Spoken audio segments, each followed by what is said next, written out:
Do you think men like Philby and Elliot and the games they play actually make in the world?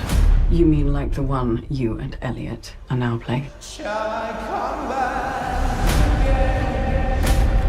Kim must be brought to heel before it's too late. You're trying to get me killed. Give me one reason why not. Are you lonesome tonight? Hey, Guy, Hi, nice Jeff. to see you again. Hey, Jeff. You too, mate. How are you? I'm doing great, man. You know, you're my favorite, so it's always a thrill to speak to you. Cheers. Good on you. And Alexander, great to see you too. Nice to see you. Thank you. Great series, you guys. You know, I'm a big spy thriller fan, and just I love the pacing and the seriousness of this. So it's a fantastic series. So congratulations. Thank you very much.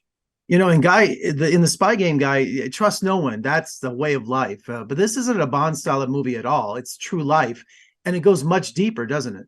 Absolutely. I mean, it really delves into the, you know, to the nature of friendship and personalities and just human connection and the ways in which we rely on each other and the fragility, I guess, of human nature.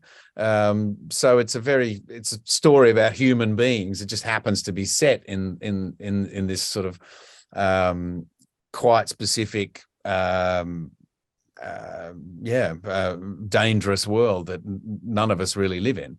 So it's great to bring those two extreme elements together. I mean, one of the best things for me as an actor, I'm never really interested in you know, the bigger picture so much when playing characters. I'm always interested in the smaller details, the intimacy, the slight shifts and changes and the nuances between behavior and between characters, because that's the stuff that I'm just naturally drawn to.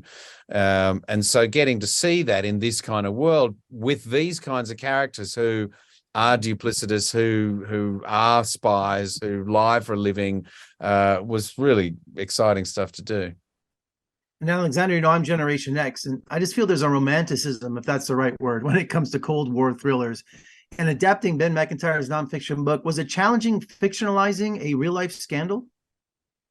Yes, it was quite challenging. I felt like I needed to tell sort of large truths, but sometimes to boil them down into sort of fictional, sort of put the meat of large truths onto sort of fictional bones, so to speak. And I had to sort of make decisions a couple of times as to what the truth is that I wanted to dramatize in the small amount of real estate you have. So that was tricky. That was tricky to do.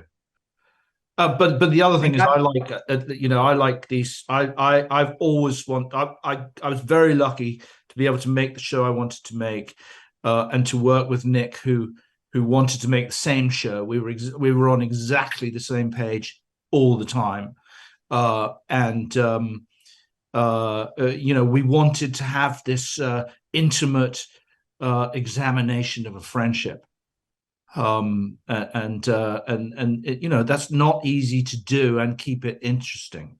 So I hope. I was going to say, Guy, you could. No, springboarding on that, I was going to ask you, Guy, the series asked if you can put friendship above idealism, loyalty, and politics. Did you ever question yourself as you were reading the script or playing this character if you could do that, if you had to choose? Well, I don't have such strong political or I guess, you know, views that friendships would ever compromise that. I mean, my friendships are more important to me than anything, I guess, and being honest with those friends. But I certainly, you know, the question of Philby and his world, and you know, that question about whether you would, you know, betray your friend over your country or vice versa was certainly something that I,